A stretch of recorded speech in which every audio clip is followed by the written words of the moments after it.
China Pakistan దేశాలు మరొకసారి వాటి కుక్క బుద్ధిని చాటుకున్నాయి.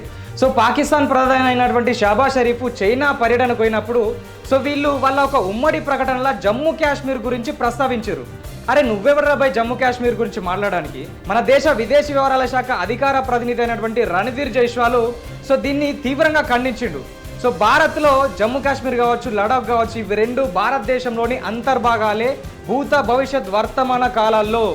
దీని గురించి మాట్లాడే హక్కు ఎవ్వనికి లేదని గట్టిగా ఖండించాడు. పీఓకేను మళ్ళీ ఆక్రమించుకుంటామని చెప్పి రాజ్నాథ్ సింగ్ కావచ్చు, అజిత్ దోవల్ గారు కావచ్చు, లేదంటే మన అమిత్ షా కావచ్చు మళ్ళీ చెప్తూనే వస్తున్నారు.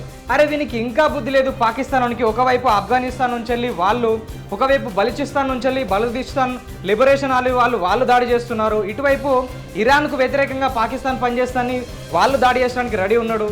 ఇటు అమెరికా కూడా వీళ్ళకి ఎప్పుడు దొరికినప్పుడు హ్యాండ్ ఇవ్వడానికి రెడీగా ఉంది. ఇప్పుడు కూడా పాకిస్తాన్ ఇంకా జమ్మూ కాశ్మీర్ గురించి మాట్లాడుతుంది.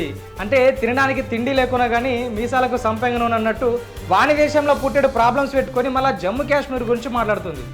అంటే ఇప్పుడు చైనా కూడా మిత్ర దేశం లెక్కల ఉంటూనే అది గుంట నక్కల ఎక్కడ ఎప్పుడు చేసే పనులు అప్పుడు చేస్తుంది. ఇప్పుడు మన భారతదేశానికి బార్డర్లో ఉన్న అంటే సిలిగురి కారిడార్కు దగ్గర ఉన్నటువంటి ప్లేస్లలో వీళ్ళు ఇప్పటికీ ఎయిర్ బేస్లు నిర్మించడం కావచ్చు, పెద్ద నిర్మాణాలు రైల్వే బేస్లు అక్కడ నిర్మిస్తున్నారు. ఎందుకంటే ఒకవేళ బంగ్లాదేశ్ సపోర్ట్ తీసుకొని, పాకిస్తాన్ సపోర్ట్ తీసుకొని ఇక్కడ యొక్క యుద్ధ వాతావరణం ఏర్పడితే సిలిగురి కారిడార్ని దగ్గర తీసుకొని వీళ్ళు పెద్ద ఎత్తున ప్లాన్ చేయడానికైతే రెడీ చేస్తారు. అందుకోసమే మన దేశానికి చెందినటువంటి జవాన్లకు ఆ సిలిగురి కారిడార్ దగ్గర ఉన్నటువంటి భూములను వెస్ట్ బెంగాల్ ప్రభుత్వం అనేది రాసిచ్చింది. అక్కడ పెద్ద ఎత్తున ఫెన్సింగ్ కూడా నిర్మిస్తున్నారు. సిలిగురి కారిడారు ఎప్పటికీ సైనికుల చేతుల్లోనే ఉండే విధంగా వెస్ట్ బెంగాల్లో ఉన్నటువంటి ప్రభుత్వం చర్యలు తీసుకుంటుంది. ఎందుకంటే మిగతా 7 సిస్టర్స్ ఏదైతే అటుపక్క ఉన్నటువంటి రాష్ట్రాలను మన మిగతా దేశంతో కలిపేది ఆ చిన్న మార్గమే 22 కిలోమీటర్ల వెడల్పు ఉన్నటువంటి చికెన్ నెక్ సిలిగురి కారిడార్ మాత్రమే. అందుకోసమే అక్కడ విపరీతమైనటువంటి కట్టుదిట్టమైన భద్రతను ఏర్పాటు చేస్తున్నారు. చైనాను ఎప్పుడన్నా నమ్మడానికి వీల్లేదు. ఎందుకంటే అరుణాచల్ ప్రదేశ్లో ఇంతకుముందు చాలా వరకు అంటే కొన్ని కిలోమీటర్ల మేర మన బార్డర్లో ఉన్నటువంటి భూభాగాల్ని ఆక్రమించి అక్కడ పేర్లనే మార్చేసింది. అలాంటి సిచ్యువేషన్లో ఇటు చైనా కానీ పాకిస్తాన్ని నమ్మేది లేదు అనే విధంగా భారతదేశం దౌత్యపరమైనటువంటి సంబంధాలను అయితే మెరుగుపరుస్తూనే వాళ్ళని ఎక్కడ ఉంచాలో అక్కడ ఉంచుతుంది.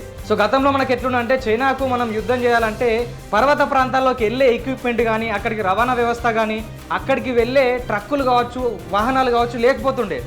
ఇప్పుడు తక్కువ వెయిట్తో ఎక్కువ దూరాలు ప్రయాణిస్తూ అంటే పర్వతాలు కూడా ఎక్కేలాంటి చాలా ట్యాంకర్లు కావచ్చు, బంకర్లు కావచ్చు భారతదేశం విదేశీ నుంచి వెళ్ళి ఎక్స్పోర్ట్ చేసుకుంటుంది. ఈ గుంటనక్కల్లో ఉన్నటువంటి పాకిస్తాన్ కావచ్చు, చైనా కావచ్చు ఒక కంట కనిపెడుతూనే వాళ్ళను ఎక్కడుంచాలో అక్కడుంచే ప్రయత్నం అయితే చేస్తుంది భారత ప్రభుత్వం.